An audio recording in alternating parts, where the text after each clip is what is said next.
How to enable memory integrity in Windows 11.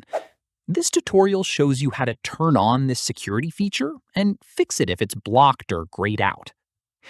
First, click on the Start menu at the bottom left of your screen. After that, type in Windows Security and click on it to open.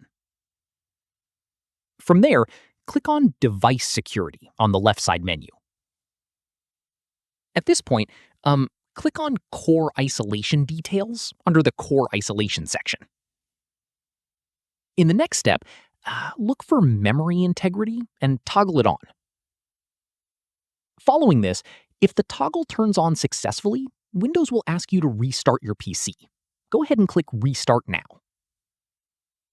Once your PC restarts, come back and check if memory integrity is showing as on.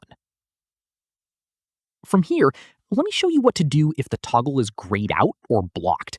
This usually means an incompatible driver is preventing it from turning on. Following this, note down the names of the drivers listed and click on the Start menu. Type in Device Manager and open it.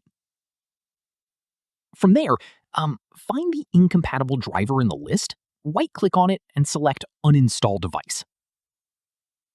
Once uninstalled, go back to Windows Security and try toggling memory integrity on again. Here's an important note. After enabling memory integrity, restart your PC one more time to make sure the changes fully take effect. Finally, if memory integrity is still there, make sure all your system updates are installed.